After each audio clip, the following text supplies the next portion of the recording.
Сайн байцгаана уу эрхэм үзэгчид та бүхэндээ 4-р сарын 18-ны өдрийн мэндийг айлтхан дэвшүүлж байна.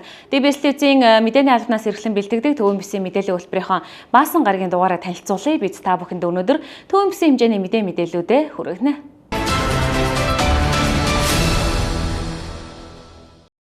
Эхнийдээ Сэлэнг аймгийн Баянгол сумаас бэлтгэсэн онцлог сурвалжилгаар хөтөлбөрөө эхлүүлье. Сэлэнг аймгийн тухайд газар тариалангийн бүс нутагт оршдог тэрч үүднээсээ малчид тариаланчдын үл ойлголцол үүсдэг асуудал бусад аймагуудтай харьцуулахад харьцангуй их байдаг юм. Зөвхөн тариаланчдын зөвлөгөөн эсвэл зөвхөн малчдын зөвлөгөөн гэхээс илүүтэйгээр тэднийг нэгэнд ор чуулуулж харилцан санал хүсэлтүүдээ нээлттэй илэрхийлсэн зөвлөгөөн Баянгол суманд болоод байна.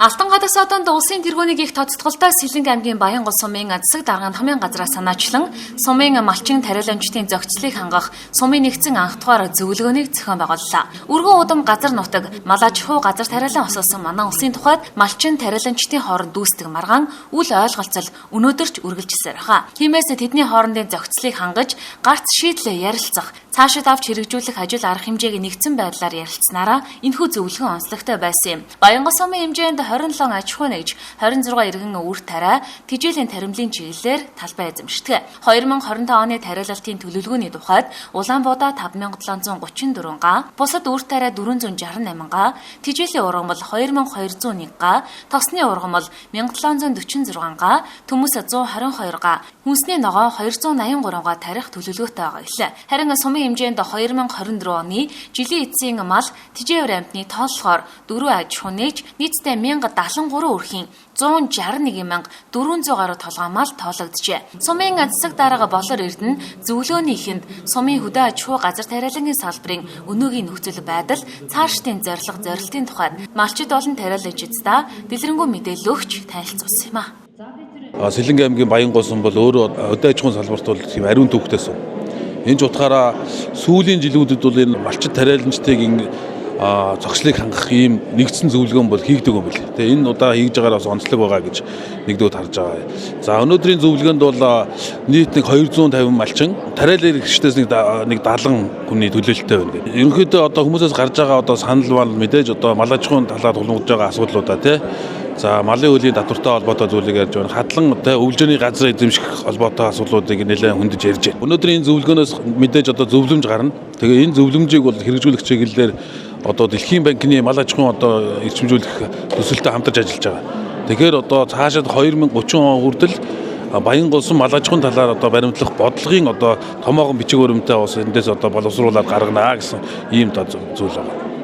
Тариаланчид малчид ялгаагүй өөрийн эрхэлж байгаа ажлаасаа орлогоо бүрдүүлэн амьдралаа залгуулдаг. Хин нь ямар үүргийг хүлээж, ямар зүйлд уялдаа холбоотой байж, ямар зүйл дээр хүндэтгэл хүлээцтэй хандах талаар тэд санал хүсэлтүүдээ нээлттэй энэ үеэр илэрхийлсэн юм а. Сүүлийн хэдэн жилүүд бас ийм малчид тариаланчдын хоорондын одоо зохицлын тухай туслалтай хийжсэн гэсэн хамтдаа ингэж зөвлөгөөний үрдэн болох байхаа гэж бодож байна. Тариалангийн тухай хууль гарсан тэрнээс өмнө ч хуульч бий болсон тариалан газараас одоо нэг 500 метрийн гадагшаа бол одоо үйлжөө бууцаа гаргах хэвээр мал одоо суурин байран байх газрын тэр юм гээд хуулиар заасан байгаа. Гэтэл малчид болохоор яг одоо тариан талбайгаа бол миний бэлчээрийн нэг хэсэг гэж бодож байгаа юм шиг тариан талбайд ирдэг. Тэнд одоо малчтаас хамгаалсан торыг эвддэг, үйл хөнтгдөг ч гэдэм үү. Тэгэл одоо тариалагын талбай чинь намар 10 сард угаад хавар 5 сард одоо гарч байгаа тэр малын хөлөөр бол одоо өөрийн шилсэн хөрсний үйлчлэлийн санжирлахын төлөө хийсэн агар техникийн олон арга хэмжээнд бол одоо хөрдөм утаа болж газар тариаланд бол одоо эрсдэл учрах боломжууд анхны одоо шалтгаан болж байгаа. Тэгээд энэ асуудлаас бол энийг одоо нэг тийш нь болгоё. Энийг бол бид нар одоо учир зүгөөлё. Бид бол энэ бэлчээрийн хэлбэрийн мал аж ахуйг хийж явахд бол энэ газрын тариалангийн тухай хуулийг одоо 500 метрээс дээш бол өвлжөө уцаа гаргаж үйлдвэрлэл явуулах нь бол зайлшгүй шаардлагатай байна. За энэ бол маш сайхан одоо энэ засаг захиргааны дарга нарт бол маш их баярлж байна. Ер нь одоо өнөө шуудад хийсэн үхрийн ивэр шиг би нэг будаа тарьдаг, би нэг малдаг гэд хэдмэ ирүүгээ арзаагаад байх юм байхгүй. Бүгдийг ингээд цуглуул сайхан зөвлөгөө хийж баяр баясгалтай уулзуулж байгаа маань асар сайхан хүндэтгмээр хайрламар сайхан бахархмаар байна. Би 2019 онд одоо Монгол улсын анхдагч эмэгтэй алтан унганы эзэн болсон хүн байгаа. За би энэ сумандаа өөрөө хатангийн ч газаргүй байдаг хүн. Тэгээд одоо хитэн малаараа амьдэрдэг. Хүн болгоод газар тариалан эрхэлж амьдрахгүй шүү дээ. Тэгээ малчдаг жоохон хавчил чахалт багтаа байлгаач л гэж хүсмээр байна. Нодлон гэхэд л би одоо хадлангийн будаанд одоо адуу орсон гэд би өөр шүүхэд шилжиж ирсэн. Арга хэмжээ авахулж ирсэн. Тэгээд яг зөрчих ямар ч тийм юм байхгүй шүү дээ. Миний буруу, миний мал орсон. Тэгээд одоо яг хашаажуулаач гэж тэр айдыгаа хэлээд өөр юм хэлж чадаагүй. Малчтайгаа бас жоохон бодолцохгүй болохгүй байна. Эрчимсэн малаа жоохон шилжихэд бид нэр бас толгомдж байгаа зүйлүүд бий. Дэмжээд аваа явах бас зүйлүүд ч бас бий. Тэгээд ер нь бид нэр энэ бэлчээрийн малаа жоохоо эрхлээ явахад улсын бодлого бас таагаад одоо эрчимсэн малаа жоохоо бас чиглэж байгаа юм л да. Тэгэхдээ яг энэ рүү 100% шилжээд ороход бас мах сүүний үн одоо ерөөсөө үн доогуур байгаа даа шүү дээ. Тийм учраас бид нэр одоохондоо бэлчээрийн малаа жоохоо эрхэлж яваад байгаа амьдралд арай жоохон өлөө агчтай байгаа учраас юу бүтэн тэр эрчимсэн малаа жоохоо шилжиж орж чадахгүй л үеийнхээ яваад байгаа юм. Тариаланчтайгаа одоо бид нар малчтайгаа сайхан нэгнтийхээ ойлгож малчин бидний мал бол бидний амжиргааны их усүр тариаланч хүмүүсийн газар тариалан тарьж байгаа тэр тариа нь бол энэ хүмүүсийн амжиргааны их усүр. Тэгэл хинхэнтэйгээ ойлголцож нэгнийг хамтарч нэгнтэйгээ бүр зөвшөж ихэд нэгнийг л хүндтгэж баймаар байна. Дандаа түрээсийн газартай гэсэн гэрээ хийгээд одоо явж байгаа 10 хэдэн жил ингээ явж байгаа. Одоо яг мод үржүүлээд одоо хажууд нь хөлөмжөө зооцсон газар маань өмчийн газар. Улаанбаатар хотын хоёр иргэний өмчийн газар дээр би бүх үйл ажиллагаагаа явуулж байгаа. Тэр иргэд хэзээ л ирээд ой газар авъя одоо борлуулалт гэдэг юм уу одоо амралтын газараа барьж гэдэг юм ингээд авах юм бол миний энэ үйл ажиллагаа зогсохоор нэг иймэрхүү үйл ажиллагаа явуулж байгаа хүн байгаа юм. Өөрсдөө малын бэлчээрийг 5 сарын 10 гэхэд хадлан бэлчээрийн хамгаалаад нүүдэд сурдаг болъё. 10 сарын 15-нд ирдэг болъё. Зүрхийн айлууд бол яг хадлангаа дуусаад орж ирдэг. Бусад айлууд бол яг зумжингаа нэг талбай дээр өвлөхөн өөжөн дээр байж байгаа намар дуусаадаг. Тэгэхээр бид дээр энэ хадлангийн талбай бэлчээр эднэрийг хамгаалъя. Мачид өөрсдөө хамгаална. Одоо ингээд 100 болгоо ийшээ ингээд мангар тишээ дүүрэн чигчдэг. Явахдаа хогоо хаяад бүгдээр явдаг. Тэрийг бойл тэгээд өөрөөсөө дээр жоохон ч гэсэн малынхаа бэлчээрийг тугрынхаа хашааны нэг 5 гаал ч гэсэн хашчгаач. Тэр 5 гаал чинь вэсэ тэр тугуулч идээд байдаг. Баянгол сумын тухайд цаашдаа 2032 га атар газрыг тариалан шилжүүлэх замаар тариалангийн талбай хэмжээг нэмэгдүүлэхээр төлөвлөж байна. Мөн таримлын сэлгээнд тэжээлийн ургамлыг түлхүү оруулан таримл тэжээлийн бэлтгийг нэмэгдүүлнэ гэлээ. Түүнчлэн хөрсний үржил шим хамгаалах, салхины илэгдэл эвдэрлээс хамгаалах зорилгоор ойн зурвсыг байгуулах, тариалангийн талбайн хашаажуулалтыг сайжруулах, талбай сахиул ажилуулах, эзэмшний талбайг бусдад ашиглуулах, шилжүүлэх, түрээслэх үйл ажиллагааг хууль заасны дагуу засаг даргаад мэдэгдхийг онцолж байлаа. Зөвлөгөөнд Сэлэнгэ аймгийн ерөнхий агрономч Шин Чимэг оролцсон мэдээлэл хүргэлээ. За энэ зөвлөгөөний үр дүнгийн хувьд бол ерөнхийдөө яг малчид тариаланчид маань бас нөгөө энэ өөрсдийн одоо эзэмшиж байгаа бас газрынхаа ашиглалтын талаар бас нэлээд тодруулж байна. За мөн нөгөө атар газрыг бас нэмэгдүүлэх чиглэлээр бас хүнсний хангамжийн 36 тш дээр атар 4 тш дээр нийтдээ улсын хэмжээнд 200 мянган гаалбагаар нэмэгдүүлнэ гэсэн юм зорилт тавин ажилласан. За үүний хүрээнд Сэлэнгэ аймаг бас 50.4 мянган гаалгаар нэмэгдүүлэх боломжтой гэдэг судалгааг аймгийн хэмжээнд одоо газар зохион байгуулалтын ерөнхий төлөвлөгөөнд тусгагдсны дагуу 17 сум руугаа бас энэ талаарх судлаад одоо хариу эрүүлэх талаар чиглэл өргүүлсэн. За Баянгол сумын хувьд бол энэ дээр бол 2032 гаалбай нэмэгдүүлэх боломжтой гэдгээ одоо 2023 оны одоо хурлын тогтоолоор батлуулаад хөрвүүлсэн. Цаашдаа хүн сүдэ аж ахуйн хөнгөн үйлдвэрийн яамч төр Сэлэнгэ аймагч төр одоо газар тариалан мал аж ахуйн бодлого маань бид нар төрөлжөөд явнаа. Энэ сум орон нутаг маань ер нь өөрийн одоо анх үүсгэн байгуулагдсан одоо нөө чиглэл маань ч бас ямар чиглэл байдгийг яг тэр тал руугаа анхаарад Баянгол сумын маань цаашдаа үр тариа болон төмс үнсний ногоо нь ямар одоо төрлийн бүтээгдэхүүн түлхүү тариалахын энэ чиглэлээ бас тодорхойлоод энэ чиглэл рүүгээ явбал ядаад улсын бас нөгөө дэмжих бодлого маань аймгийн дэмжих яг энэ чиглэл рүүгээ дэмжих бодлогууд манаас тодорхой болоо явчих. Баянгол сумын мал аж ахуйн салбарын тухайд бүсчилсэн хөгжлийн хөтөлбөрийн хүрээнд дагнан үржүүлэх үйлдвэр угсаагаа тодорхойлох, эрчимцэн мал аж ахуйн эрхлэхийг дэмжих, жишг эрчимцэн бод моолын фермерийн аж ахуйг бий болгох, үйлчвэний газар тариалангийн талбайг хууль засны дагуу 5 дугаар сарын 15-наас 10 дугаар сарын 15-ны хооронд чөлөөлөн хугацааг ягштал баримтлах, түүнчлэн бэлчээр нөхөн сэргээх, сэлгэх, хамгаалах арга хэмжээнд малчид өөрсдийн санаа чалгаар зохион байгуулахыг сумын засаг дарга удирдлагууд онцолж байлаа. сайжруулж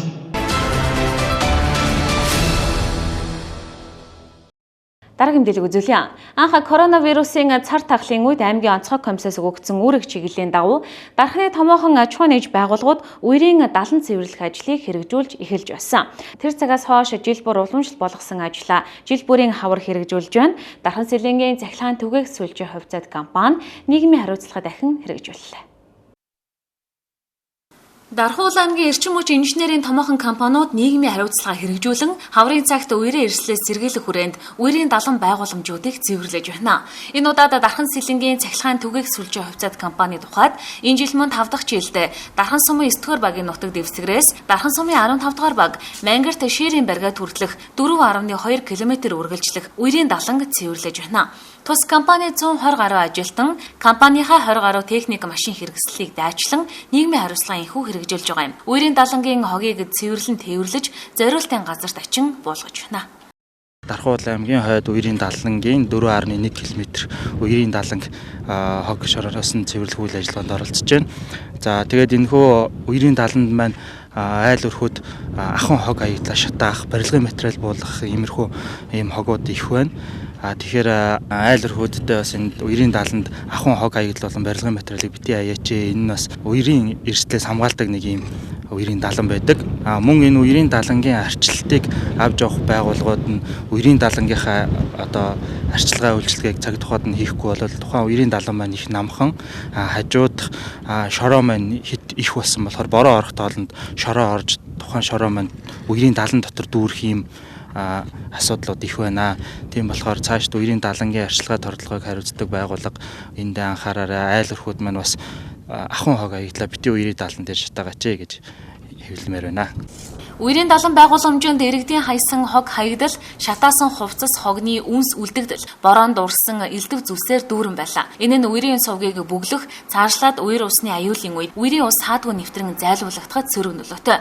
Иймд иргэдийг үерийн далан байгууламжинд биш харин зориултын цэгт хогоо хайж хөвшихийг уриалъя.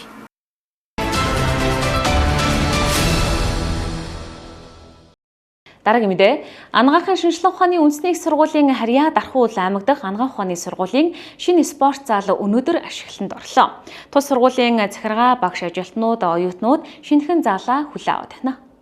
Анагаахын шинжилгээ ухааны үндэсний их сургуулийн Дархуул аймаг дахь анагаах ухааны сургууль маань хичээлийнхэн Б байрны өргөтгөл хийж Б зал хүлээж авч байна. За өнөөдрийн Б зал маань 2021 онд улсын төсвийн 1.3 тэрбум төгрөгийн хөрөнгө оруулалтаар оюутан залуучуудын сургалтын орчин, спортын үйл ажиллагаа явуулах таатай нөхцөлийг бүрдүүлж мөн хамт олонны эв нэгдлийг хангахад ихээхэн чухал үүрэг гүйцэтгэж байна. Тэгээ өнөөдрийн энэ ихтэй сургуулиудын бас консорциумын хүрээнд бас багш нарын тэмцээн явуулахад бас нэгэн нөхцөл бас бүрдэж байгаа юм. За мөн өнөөдрийн спорт залыг ашиглалтанд ороход улсын хурлын гишүүн, засгийн газрын гишүүн, сангийн сайд, олдын жавхлан байна бас нэлээд дэмжиж ажиллаа. Мөн Дархуул аймгийн засаг дарга аз жаргал бас мөн дэмжиж өнөөдрийн тендерийн үйл ажиллагааг явууллаа. За өнөөдрийн энэ спорт залны зургийг зурсан Тэмжин компани, за өнөөдрийн спорт залыг барьсан Элчит ган компани хамт олондоо мөн талархаж байгаагаа илэрхийлье. За өнөөдөр манай анагаахын шинжилгээ ухааны үндэсний их сургуулийн маань Дархуул аймаг дахь салбар сургууль дээр спорт зал маань ашиглалтанд орж бид аль биесээр хүлээж авч байна. Тэгэхээр анагаахын шинжилгээ ухааны үндэсний их сургууль маань өнөөдөр бүх төвчний 17,000 гаруй оюутан, 27 байгууллагын 1,750 гаруй эмч, багш, совилогч, эмнэлгийн мэргэжсэн судлаачтай ажиллаж байгаа. Шинжилгээ ухаан боловсрол эрүүл мэндийн салбарын томоохон байгууллага хөгжиж байна. Тэгээ ер нь бол сургуулийн хөгжлийн бодлогын хүрээнд болон төр засгаас явуулж байгаа бодлогын хүрээнд бид төвлөрлийг сааруулах, ялангуяа салбар хөдөө орон нутгийн салбар сургуулиуд дээр сургалтын орчин нөхцөлийг сайжруулах, сургалтын чанарыг дээшлүүлэх чиглэлээр бол томоохон ажлууд хийж байгаа. Тэгээ өнөөдөр манай анагаахын шинжилгээ ухааны үндэсний сургуулийн Дархан уулын аймаг салбар сургуулийн спорт зал маань одоо орон нутгийн болон улсын төсвийн дэмжлэгтэйгээр ингээ байгууллагдлаа. Дархан уулын аймагт маань өнөөдөр 1000 гаруй оюутан суралцж байгаа. 8 хөтөлбөрөөр тэгээд оюутан залуучууд багш ажлын хувьд маань сайхан баяртай үйл явдал болж байна. Энэ спорт зал бол барилнаар оюутнуудын эрүүл мэнд сурч боловсрох, за хөгжих, хамтдаа танилцах, найз нөхөд болох, за дээрээс нь спортоор хичээл ийм сайхан боломж өгч байгаад бол нийт хамт олонныхоо өмнөөс баяртай байна.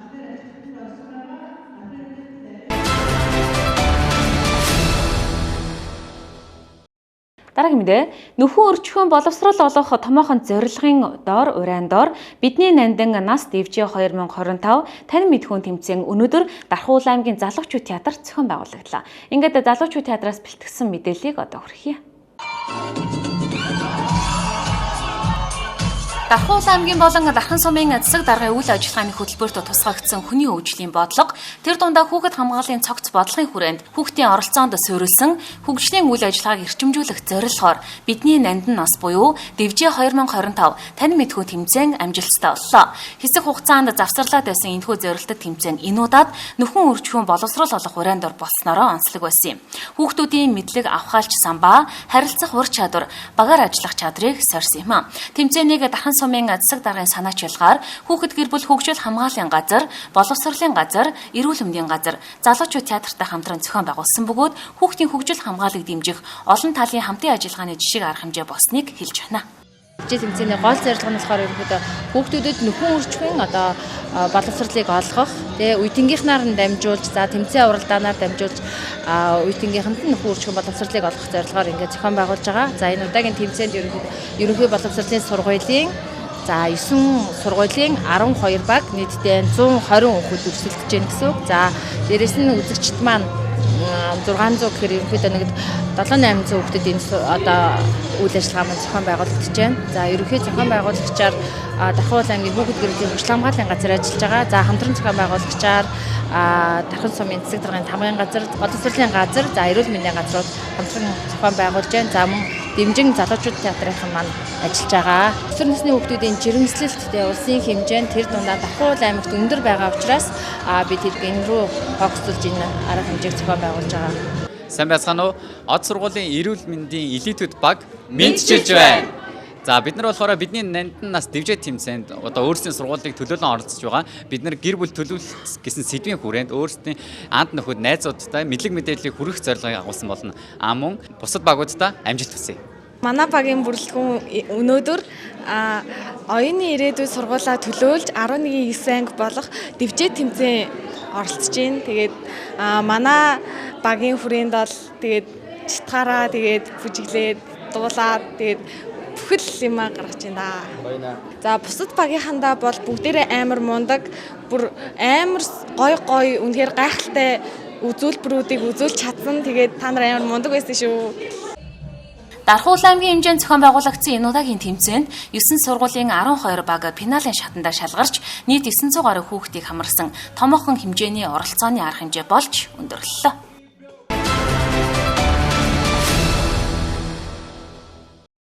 Дараагийн мэдээ Монгол улсад гэрэл зургийн алба үүсэн хөгжсөний 90 жилийн гэрэл зурагчид уран бүтээлчтэйг дэмжин бүтээлийг нь эдийн засгийн эргэлтэнд оруулах гэрэл зургаар Монгол улсаас сурталчлах ажлын хүрээнд 2025 оны 4 сарын 21-ээс 27-ны өдрүүдэд улс орон даяар Фотовик 2025 арга хэмжээ өргөх гэж байна.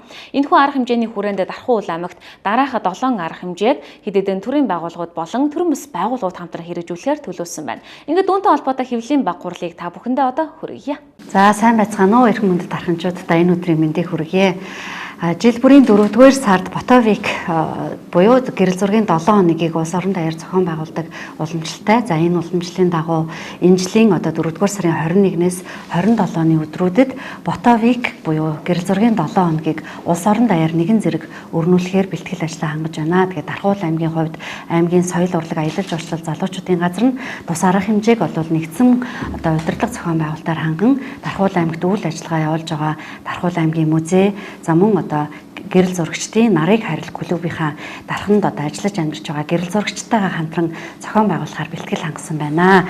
Тэгээд энэ жилийн хувьд түүх ба гэрэл зураг гэсэн уран дор одоо гэрэл зургийн 7 хоногийг Дархуул аймагта Дарханы залуучууд театрынхаа 2 давхарт буюу за мөн одоо аймгийн музейд мөн Дархуул аймагтынхаа 3 сумын соёлын төв дээр 7 хоногийн хугацаанд гэрэл зургийн үсгэлэн үйл ажиллагаа, сургалт, за мөн бото стрит буюу гэрэл зургийн одоо чиглэлийг дэмжсэн одоо олон талт үйл ажиллагаа зохион байгуулахад бэлэн болсон байна.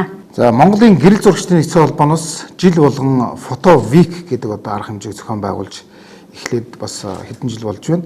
За урд нь бол одоо Улаанбаатар хотноо нэгдсэн байдлаар 21 аймгийн гэрэл зурагчид цуглаад өөрсдийн уран бүтээлүүдийг тавьдаг гэсэн бол энэ жилийн хувьд бол онцлогтой болж байгаа. За энэ жилийн хувьд бол аймаг болгонд одоо гэрэл зургийн одоо 7 хоног гэсэн өдрөлийг зохион байгуулад гэрэл зургийн үзэсгэлэнг ингээд явуулж байна. За манай Дархуул аймгийн хувьд болохоор зэрэг 2025 онд бол Фотовик 2025 гэдэг энэ үзэсгэлэн бол анхныхаа удаа ингээд зохион байгуулагдж байгаа маш том арга хэмжээ байгаа. За 7 хоногийн хугацаанд бол бид бүхэн маань дархныхаа уран бүтээлчдийн одоо гэрэл зурагчдын одоо дарсан зургуудаар одоо бүрэн хэмжээний үзэсгэлэн, за дээр нь одоо орон нутгийн гэрэл зурагчдын 21 аймгийн гэрэл зурагчдын гаргасан хиймэр гэдэг одоо гэрэл зургийн адууны гэрэл зургийн үзэсгэлэнг Дархан хоттой гаргаж байна. Бид одоо 60 гаруй уран бүтээлүүд одоо цугласан байгаа. За тэгээд мөн энэ үеэр одоо Дархуул аймгийн музейн хамт олонны зүгээс энэ соёлын одоо энэ фото вик өдөрлүүдэд бас түүхэн гэрэл зургаар үзэсгэлэн гаргана. За энэ бол мэдээж манай Дархан хотын 60 70-аад оны одоо түүхтэй холбоотой түүхэн одоо хар цагаан хэлсний одоо гэрэл зургийн одоо үзэсгэлэн байгаа. За энэ үзэсгэлэн бол одоо бас их сайн чухал үзэсгэлэн байна. За нийт 7 хоногийн өдөрлүүдийн талаар бас ингээд ховчхон та бүхэндээ бас танилцуулъя. За мэдээж хэрэг бол одоо эхний өдөр бол нээлттэй үйл ажиллагаа болно. За өндөр бол одоо аймгийн удирдлагууд болон одоо манай Дархан хотын нийт одоо 50 гаруй гэрэл зурагчд байдаг. За энэ гэрэл зурагчид маань бүгдээрээ одоо цуглаад өөрсдийн уран бүтээлээрээ үзэсгэлэн гаргана. Мөн одоо өөрсдийн бүтээлүүдийг дийлгэхээс гадна бас нөгөө одоо фото яармаг маягийн зүйлийг одоо зохион байгуулж байгаа. За өндөр бол мэдээж одоо хаврын одоо хонхны баярын одоо төгсөгчдийн одоо тохиолж одоо холбогдуулаад одоо фото альбомны та одоо үзэсгэлэн худалдаанууд бас явагдана. За энэ арга хэмжээний хүрээнд 2 дахь өдөр нь буюу 4-р сарын 22-ны өдөр Дархуул аймгийн музей хамт олонны зүгээс түүх ба гэрэл зураг одоо гэсэн өрөөнд одоо гэрэл зураг үзэсгэлэн гаргаж байгаа. За 3 дахь өдөр нь бол гэрэл зураг сонирхчид болон гэрэл зурагчдад зориулсан одоо гэрэл зургийн анхан шатны болон агсан төвшний одоо сургалт, за мөн гэрэл зургийн ойлголтын тухай хэлцүүлэг явуулах байгаа. За 4 дахь өдөр нь бол 4-р сарын 24-ний өдөр Дарханы Ахмад гэрэл зурагчд болон залуу гэрэл зурагчдын одоо уулзалт өдөрлөг болно. За үүн дээр бол манай Ахмад гэрэл зурагчин одоо хамгийн Ахмад гэрэл зурагчин болох одоо Туяа гэрэл зурагчин маань одоо урилгаар Улаанбаатар хотоос хүрэлцэн гэж оролцоод одоо Дарханы гэрэл зургийн түүхийн талаар бас өөрийнхөө мэддэг болон чаддаг зүйлээ залуу үедээ бас өвлүүлэх зорилгоор бас хэлцүүлэх хийх болно. 5 дахь өдөр нь бол Дархан хотод болж байгаа одоо шилдэг модель фото модель шалгаруулах аймгийн одоо энэ тэмцээнд оролцсон одоо хүүхдүүдэд шагналыг нь гартуулах хүсэл ажиллагаа болно. За 6 дахь өдөр нь бол гэрэл зураг сонирхчдын дунд энэ фотовик 7 хоногийн өдөрлөгт зориулан урьдчилан гаргасан гэрэл зургийн одоо уралдаанд оролцож байгаа хүмүүсийн зургийг шалгаруулад тэдгээрт одоо бас шагналыг нь гардуулж өгөх болно. За энэ удаагийн Дарханд болж байгаа энэ шалгаруулалтанд орсон гэрэл зурагчдын бүтээлүүд шалгарсан бүтээлүүдийг цааш нь одоо улсын хэмжээнд бас уралдаанд оролцуулаад тэгээд дүнгийн ингээд танилцуулаад гарна. Ингэхээр энэ бол нэлээд өргөн хүрээтэй уралдаан болж байгаа. За 7 дахь өдөр буюу хамгийн сүүлийн өдөр нь бол одоо хаалтын үйл ажиллагаа болно. Хаалтын үйл ажиллагаан дээр бол бид бүхэн дарханчуудаа болон дархныхаа гэрэл зураг сонирхчдод бас сюрприз болгож стрит фото буюу одоо гудамжны гэрэл зургийн төрлөөр үзүүлэх тоглолт маягийн одоо юм арга хэмжээг зохион байгуулна. За үүн дээр бол одоо дархны бүх гэрэл зурагчид одоо бүрэн одоо аппарат хэрэгсэлтэйг ирээд мөн одоо энэ модельтэй бол модельгүй янз янзын зургуудыг одоо авч үзүүлж одоо тэнд бас нэг арга хэмжээ болно. Ингээд дарханчууд та бүхнийг одоо фото вик 2025 гэсэн энэ сайхан 7 хоногийн арга хэмжээнд идэвхтэй оролцож мөн одоо арга хэмжээний үеэр хүрэлцэн ирээд хөрөг зургаа бас хөнгөлтөө үнээр даруулах бас боломжийг бид бүхэн олгож байгаа. Тэгэхээр та бүхэн бас энэ сонирхолтой сюрпризтэй юм үйл ажиллагаанд идэвхтэй оролцохыг уриалж байна. За энэхүү одоо 7 хоногийн хугацаанд манай нарыг харил гэрэл зурагчдын клуб маань одоо 7 төрлийн үйл ажиллагааг Дархуул аймагт зохион байгуулахын зэрэгцээ Дархуул аймагт үйл ажиллагаа явуулж байгаа одоо ажиллаж амьдарч байгаа гэрэл зурагчд маань тус бүрийнхээ одоо үзэсгэлэнг одоо тэр нэгдсэн үзэсгэлэнгийн үеэр гаргана. За жишээлбэл одоо монтажны үзэсгэлэн ч юм уу энэ одоо олон жилийн хугацаанд зохион байгуулж авч хэрэгжүүлж байсан одоо монтажийг одоо хэрхэн яаж гаргаж байсан бэ гэх мэтчлэн маш сонирхолтой одоо үзэсгэлэнгүүдийг толиулах байгаа. Тийм учраас та бүхэн маань одоо 21-ний өдөр залуучууд театрын 2 дугаар одоо давхарт дэлгэгдэх хиймэр үзэсгэлэн болон манай Дархуул аймагт ажиллаж амьдарч байгаа гэрэл зурагчдын одоо тусгай үзэсгэлэнгүүдийг ирж сонирхоорой гэж одоо уриалах байна. За мөн одоо Дархан 50 зохицолборт хамгийн сүүлийн өдөр зохион байгуулагдах стрит фото гэдэг одоо үйл ажиллагаанд ч гэсэн өргөнөөр оролцохыг урьж байна. За үүний зэрэгцтэй одоо улсын хэмжээнд гэрэл зурагчдын болон залуу гэрэл зурагчдын дунд улсын уралдаан зарласан байгаа. За энэ улсын уралдаанд одоо бүтээлээ эрүүлэх сонирхолтой энэ одоо гэрэл зураг сонирхогч иргэд та бүхнийг манай энэ Дархан сумын фэйж хаяг болон за манай байгууллагын одоо цахим хуудасаар мэдээ зургуудаа эрүүлэхийг хүсэж байна. За өнөөдрийн байдлаар бол гэрэл зургийн уралдаанд 31 бүтээл ирсэн байна. Тэгээ 21-ний өдөр гэхэд шалгаруултыг хийгээд бүсийн уралдаанд оролцуулахаар илгээх юм аа. За улсын хэмжээнд нэгэн зэрэг зохион байгуулагдж байгаа. Энэ фото week буюу одоо гэрэл зургийн 7 хоногт бол Дархуул аймгийн музей хамт олон за Дархуул аймгийн музейн сан хөмрөгт байдаг. Одоо анх одоо намын төвөрөөс томилогж ирж ирсэн махалгаан авсан алдартай юм хуучин яг ориг зургнууд бий. Энэ зургуудаасаа бид бас урд нь бол аж үйлдвэрийн хот Дархан гэдэг үзэсгэлэнгүй зураг гэрэл зургийн өссөн гаргаж ирсэн. За энэ гэрэл зургууд өнөөдөр манай Дархуул аймгийн музейн нийт үзмэрийн 10%-ийг харуулж байгаа. Ингээд энэ гэрэл зургуудаас бид бас сонгож аваад үзүүлгийнхаа танхимын бас зай талбай дээр нь одоо бид бас Мольберт юмнаа ингээ харж агаад тэгээд ямар ч байсан энэ удаа энэ Дархан хот буюу аж үйлдвэрийн Монгол Улс аж үйлдвэрийн төвд 2 дугаар төвийн яг их бүтээн байгуулалтанд 61 оны 10 сарын 17-наас оролцож байсан. Тэгээд дээр нь бас төрийн соёрхол шагнал юм авч байсан Монгол Улсын хөдөлмөрийн бааtruуд дээр нь Дарханаас гавьяатууд бол одоо 100 гаруй гавьяат байна. Тэгэхдээ анхны яг Дархан одоо гавьяат цол авч ирсэн юм хүмүүсээс ийм гэрэл зургийн үзэсгэлэн гаргаж байна. Тэгээд Дарханчууд та бүхнийг бас хүрэлцэн ирж өчигдрийн тэр гэрэл зураг бол өнөөдөр бол ингээд үндсэндээ түүхийн баримтат өв болчиход байна. Тэгээ энэ гэрэл зургийн үзэсгэлэн бас ирж та бүхний сонирхохыг үрж байна. Хоёрдугаарт бид бас Шарын гол орхон хонгор сумынхаа соёлын төвд байгаа бас орон нутгийн музейн энэ музейд тусалж бас арга зүйн зөвлөгөө өгч тэнд бас тухайн сумынхаа гэрэл зургуудаар одоо бэлтгэсэн юм үзэсгэлэн гаргаж байгаа. Тэн дээр нь бол арга зүйн зөвлөгөө өгөөд ингээд хамтарч ажиллаж байгаа. Тэгэхээр одоо Шарын гол орхон хонгор сумын иргэд бол бас соёлынхаа төвд очиж юм гэрэл зургийнхаа үзэсгэлэн үзэх бас бүрэн боломжтой.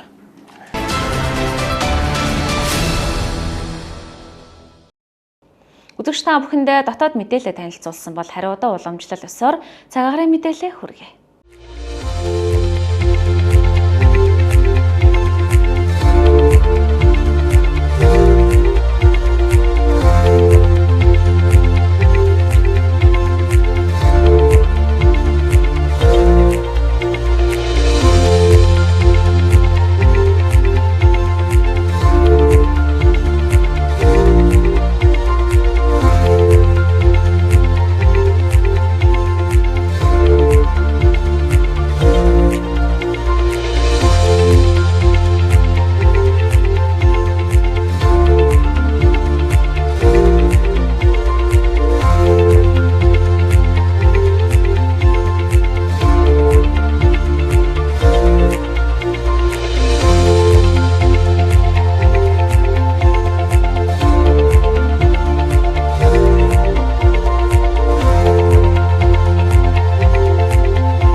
Үзэгч та бүхэндээ 2025 оны 4 сарын 18-ны өдрийн түүниймсийн мэдээллийн хэлбэрийн ээлжид дугаараа танилцууллаа. Хөтөлбөрт анхаарлаа хандуулсан эрхэм үзэгчдэд баярлалаа. Та бүхэн бям нэм гаргуудад бидний бэлтгэсэн 7 хоногийн тоон хөтөлбөрөөр хүлээн авч үзээрэй. Баяртай үзэгчдээ сайхан амарцгаарай.